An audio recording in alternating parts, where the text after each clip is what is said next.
What's going on, Workforce? Brian here. Chris here.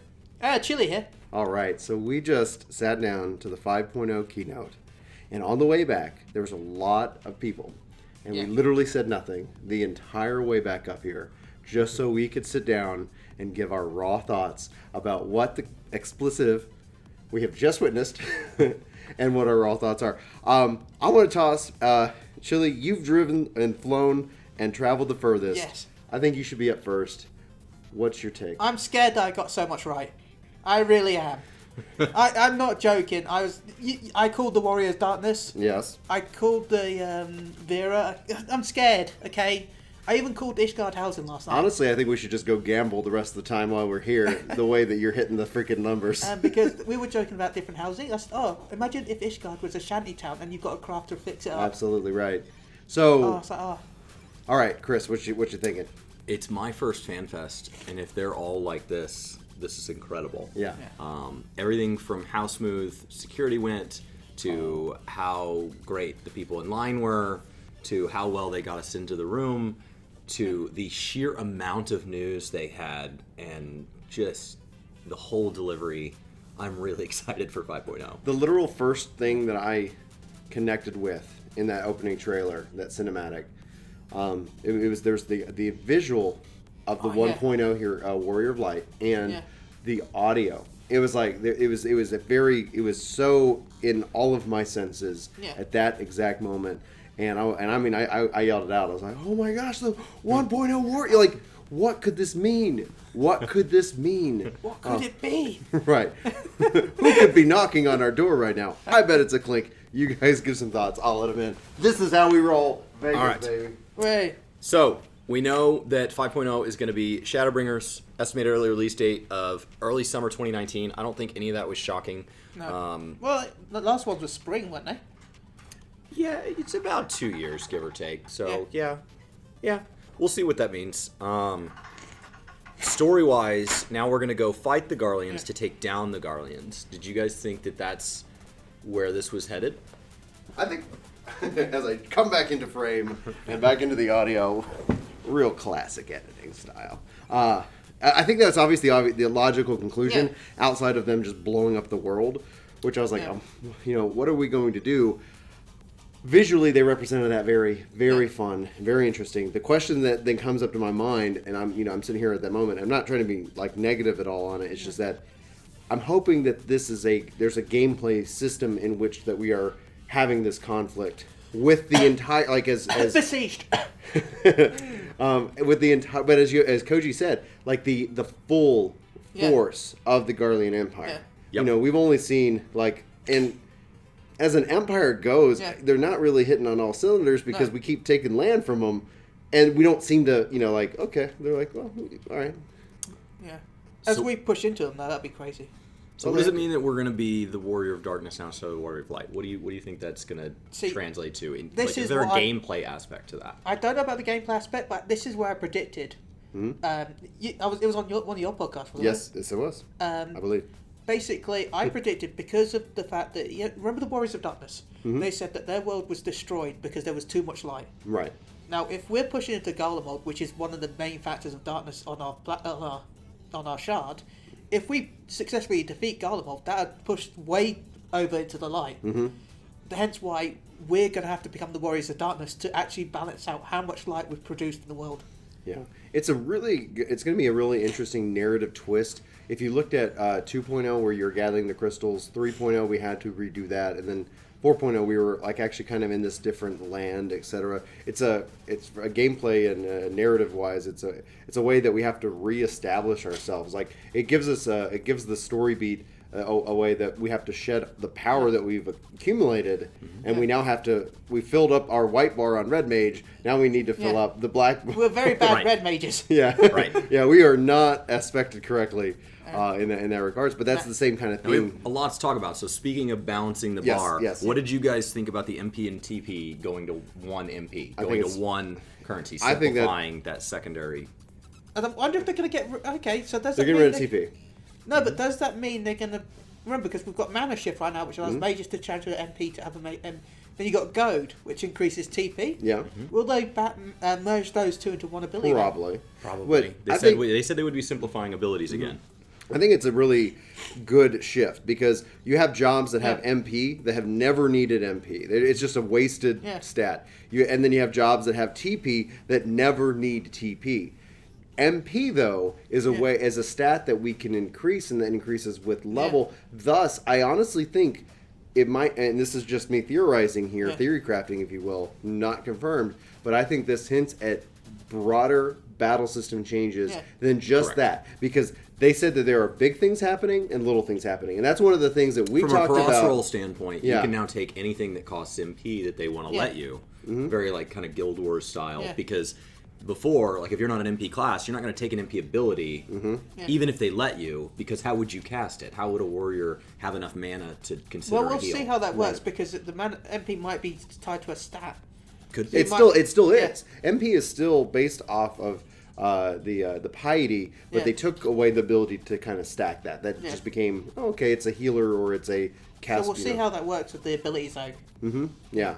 It's going to be pretty significant, I think. And I personally think that it gives them the opportunity, because now we've already got these other currencies that are a part of your job, like, oh, the Dark Knight has this bar. It's why do we need 4 or 5 different bars that we're managed? Like, it's nothing else that simplifies the UI. Yeah. Like the way they talked about, they're adding visual healing bars to show how much barrier is around in relation to your HP. Which is good. It's in general, it seems like they're pushing UI. So for a game that doesn't let you really do that with add-ons, that's always good news. I'm trying to find where I found that, but I'm sure I remember them teasing some about add-ons in the previous patch. Oh, he's talked about it over and over and over again, and then we just stopped asking the questions. But we could go down a rabbit hole for that. Like, let's focus on the Keynote. So we knew we were going to get new zones. They showed 2 of them today: the Greatwood and the Orang is how he pronounced it. Oh God! When he said that, I was like, Orang, like a phone. Rang. Right. Right. I need you to keep saying that. That's how he pronounced it today. The Rang. And we're getting new beast tribes, new primals. We knew that, but they showed like the new Moi and said we'd also be getting pixies and dwarves. Yes, dwarves, baby. Dwarves. And no, it's like I've always loved that fantasy feel, and even dwarves have existed in previous Final Fantasy games, and it's like, I really want that. And then the zones and some of the images they showed off, they said they're really trying to lean into that fantasy feel. No, the screenshot is not tilted. The city is tilted. Was he joking, or is that serious? That's serious. That's if you serious. looked at some of the artwork, because it's like you have the land, and it's just the way it's shaping. It's really quite fascinating. By the way, about dwarves, I'm calling it Relic Weapon Questline.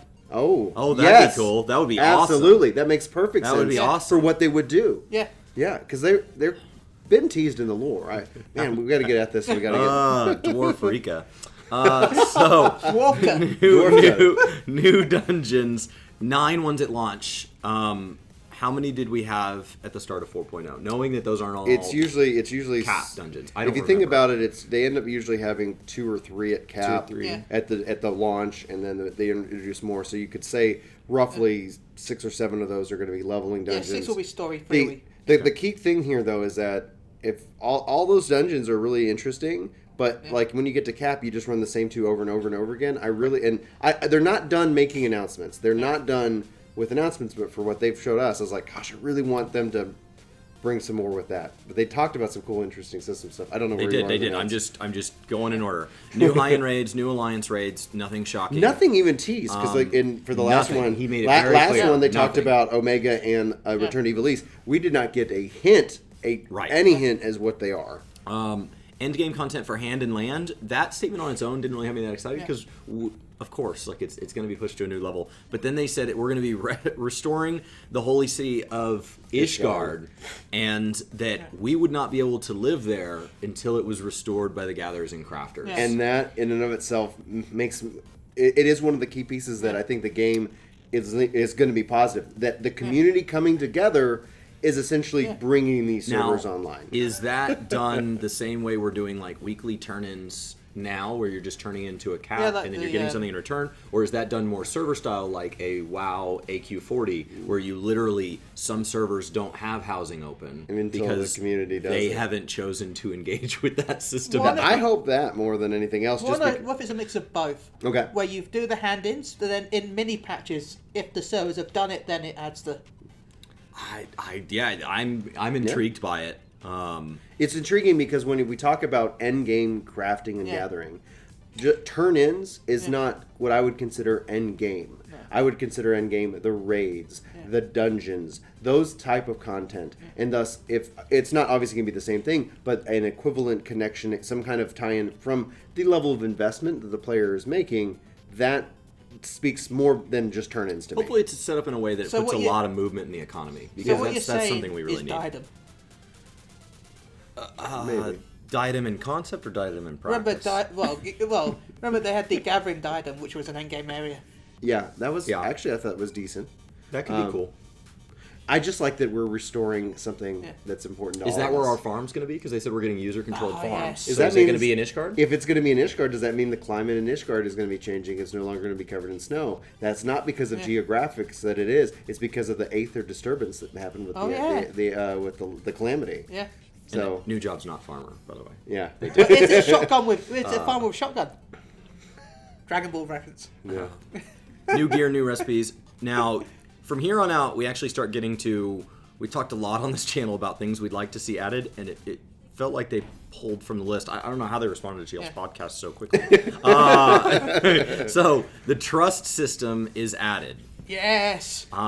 If you guys have not checked out the trust system, I actually love it from 11. And just intelligent open world squadrons. And that's what the question is that is squadrons just going to be this side content, etc.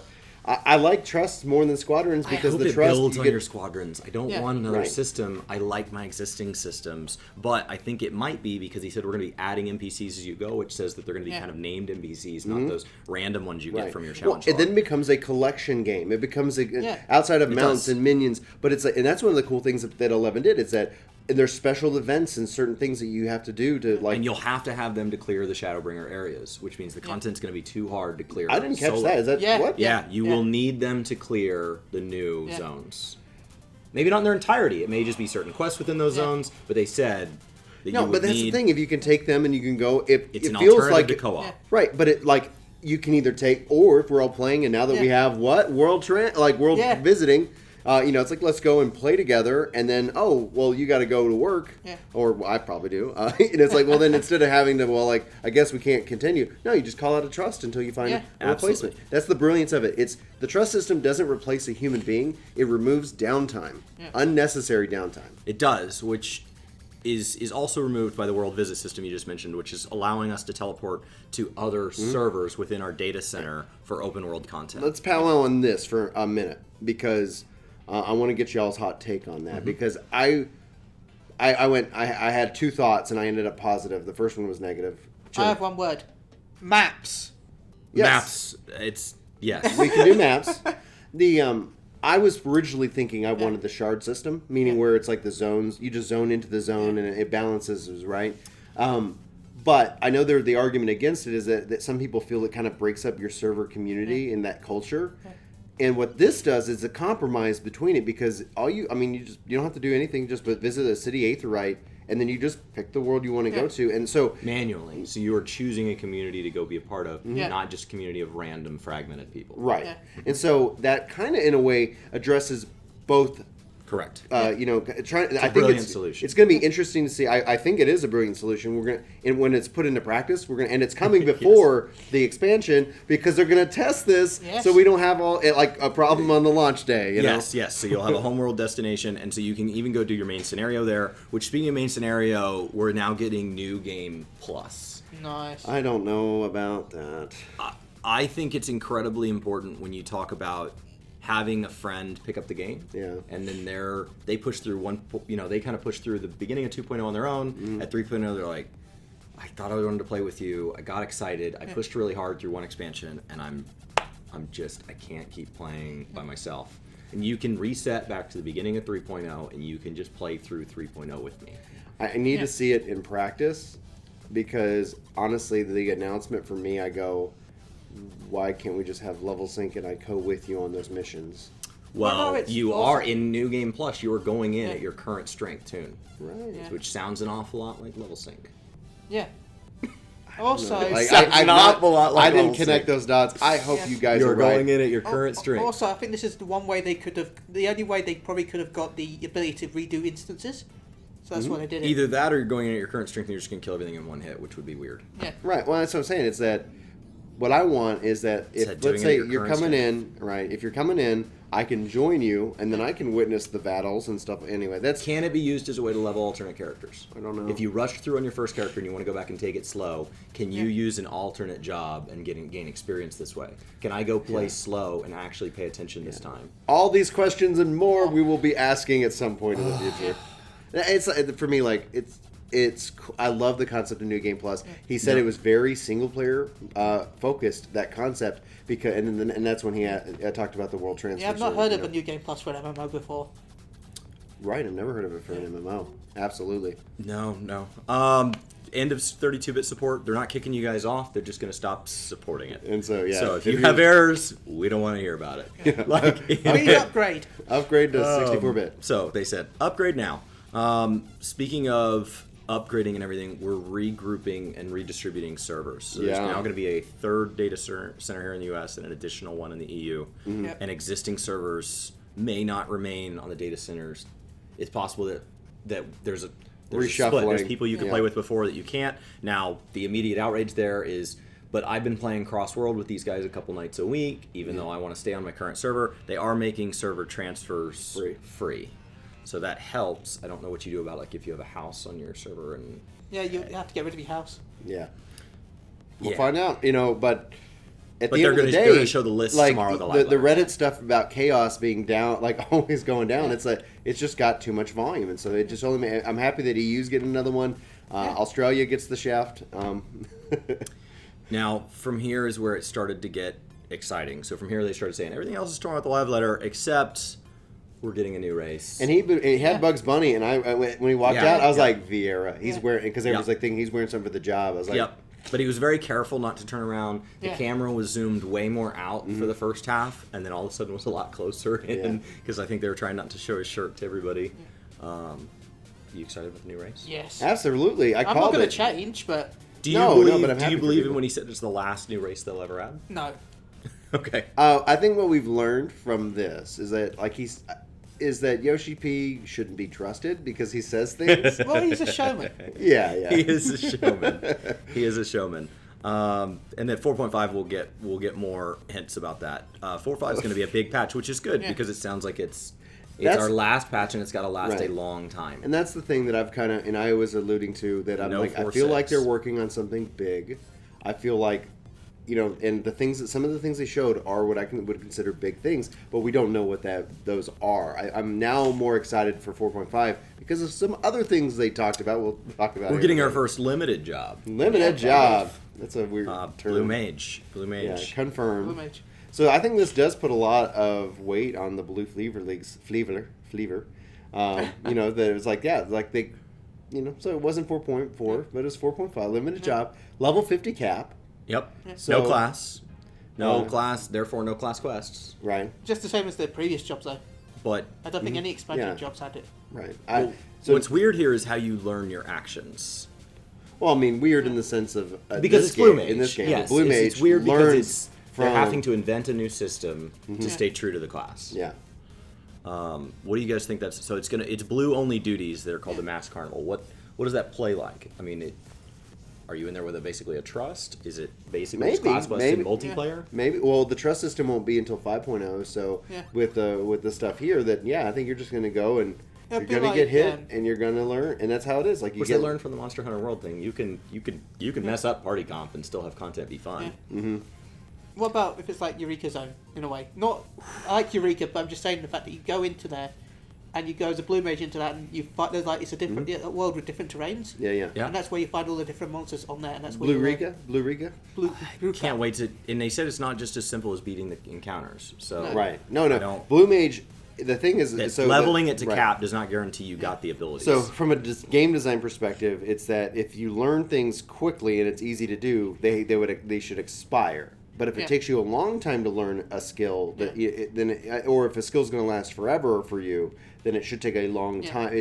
And that's what I really appreciated about them doing this, because anything else they could have done, I think would have disrespected what people were hoping for with the Blue Mage. For anyone that wants to know, normally it's you got hit by the ability, and that's how you learn it. Yeah. But you wasn't 100% in 11. Never 100%. No. Now, some of the abilities they said weren't just coming from 11, but also Final Fantasy V. Yes. And that it's more than we were probably even thinking. Yeah. So I mean, that's what are we talking, 100, like 200 ability, and that means that from just I'm wondering if just like with 11, you equip you get so many blue points that you can say I'm going to equip this, and that becomes your Now they're going to build. increase the cap with every patch. So starting with 4.5, we're going to have it at 50. So at 5.0, it's going to be what, 60? 60 probably. And then with 5.1, we're at 70. So 5.2 is the first time that you're going to see blue mages in in-game content. I think we'll go 50 to 80. You think it'll be bigger chunks than You 10 think to a you patch? think with 5.0 that they're just going to raise the cap to 80? Okay. It's possible. I said think we're that's from increasing a it with balancing patches. perspective. I think it becomes over the next 6 months till the expansion, till the summer, that does give them a lot of playtest data, without putting this job and throwing people off. It does, oh, and you they don't don't have this have ability? to balance endgame because we never saw it. So they could be making all these changes from everything they learn, And also and there's no upset players. They're learning stuff from us as well from playing at 50. Yeah. Yeah. So they can, and then anything they don't like at 50, they can just knock out with the level 60 abilities. Yeah. Like Black Mage goes through a major transfer there, so you can just be like, oh yeah, that's the level 50 rotation. It was meant to be like that. Yeah. That was really it. We're getting a lot more information tomorrow. There was a lot of things where they started with a hint and then they moved on to and more tomorrow. And then of course they'll want to save a fair number of things for February 2nd. So I don't know if you guys are wanting to start talking about that, but They said that there's a whole tease nother prediction. in the teaser trailer about what the 5.0 jobs are, because when they announced Blue Mage, they said, "Oh, and this is not a 5.0 job," and so there And are then we're getting multiple jobs. multiple. So essentially, you think about it over the next 9 months, we're gonna have to see 3 new jobs One each introduced. FanFest. Yeah, and that's the thing I really appreciated And what do you about think they this are? one. Yeah. Can I really say because... Well, dude, you literally are hitting it out of the park. So we saw the Gunblade in the trailer. Okay. Yeah. And Dancer. Yeah. In what order? Who shows up at EU? Gunblade because they Because teased we've it. already teased it. Yeah. Yeah. And then they tease Don't in the say it. trailer. Okay. They'll extend the trailer. Yeah. Oh, yeah. They'll extend the trailer, extend the map. There's going to be a lot of fun things coming over. Again, it's interesting that Japan is actually so late in the process to see what. Well, either they'll extend the trailer, They'll get dancing. or he'll come on stage again with like a weird outfit. Probably. I really appreciate the fact that they have this limited job, because that for the first time a North American FanFest got details about a job as opposed to just a shirt. The shirt teasing the race I thought was brilliant because I know what the race is. I don't need okay, the details, lore, story. Guess what? It's probably going to be in the Great Wood that we saw because that just makes us a Great Wood. Oh, I have the video with the bunny ears behind me for a reason. I have full confidence because they've been teasing this over and over and over again, and then the fact that we're going to see more of the model in game in 4.5. Also, this will be the first time there's male Viera. Is that confirmed? Well, I think there's males. I think because of the art that we've seen, yes. Because before they were trees. That's true. In 12, they're I would they're totally trees. play as a tree. Cool. Well, I think that's everything that happened. All that brief little I feel like we've been talking a lot. It was a lot. Yeah. That was a lot of new information. I'm gonna go ahead and get down to the next panel. I think you should. All right, guys, we're going to be breaking down more videos and having more fun, and hopefully get some more creators up here with us. Chille, thank you so much No problem. Thank for you for coming to having joining me. us. I know it's been messy. Well, then we'll pound it. Boom. All right, guys, for Work to Game, whoever we are. My name's Brian. My name's Chris. My name's Chille. Thanks so much for watching, and have a great day. Oh, excuse me. What's up, workforce? Chuck here, telling you should totally like, favorite, subscribe, share, dance. Raise your hands in the air. I'm off camera. I'm off frame. I'm new at this. Hey, listen. Yes. You haven't hit that subscribe button. You totally should. I recommend it. Chuck approved. Anyway, also, thanks to all the Patreons. You're in the corners. Whoa!